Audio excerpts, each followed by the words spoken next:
بسم اللہ الرحمن الرحیم۔ السلام علیکم ناظرین کرام۔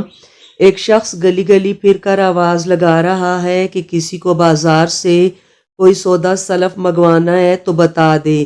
کبھی کہیں اور کبھی کسی گلی میں کسی گھر کا دروازہ کھلتا ہے اور دروازے کی اوٹ میں کھڑی خاتون اپنی ضروریات بیان کرتی ہیں۔ اگلے دن وہی شخص گلی گلی گھوم کر گھروں میں خط پہنچا رہا ہے جو روم اور فارس کے محاذ پر جہاد میں مصروف سپاہیوں کی طرف سے ان کے اہل خانہ کے نام آئے ہیں۔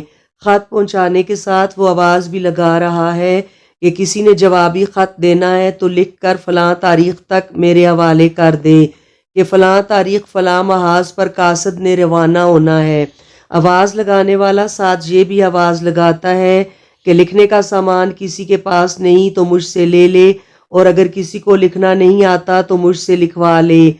اکا دکا گھروں کے دروازے پر مورخ نے یہ منظر بھی دیکھا کہ وہ شخص دروازے کی چوکھٹ پر بیٹھا ہے اور دروازے کی اوٹ سے کوئی خاتون جوابی خط کا مضمون بیان کر رہی ہیں اور یہ لکھتا جاتا ہے: اجنبی زمینوں پر اس وقت کے فرعونوں کو ناکوں چنے چبانے پر مجبور کرنے والے مجاہدین کے گھروں میں روزمرہ ضروریات کے مطابق سودا سلف پہنچانے والا، ان مجاہدین کے گھروں پر ڈاک پہنچانے اور ڈاک کا جواب محاذوں کی طرف روانہ کرنے والا یہ شخص امیر المومنین عمر بن خطاب رضی اللہ عنہ تھے۔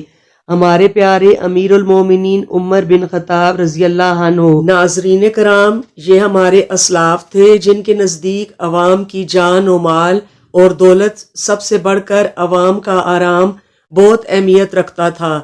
22 لاکھ مربع میل پر حکمرانی کرنے والے شخص کا یہ حال ہے جو فرماتے تھے کہ اگر میری خلافت میں فرات کے کنارے کوئی کتا بھی مر گیا تو مجھ سے سوال ہوگا۔ ہمارے آج کے آرام خور حکمرانوں کے نزدیک کسی کی عزت، جان اور مال کی کوئی اہمیت نہیں۔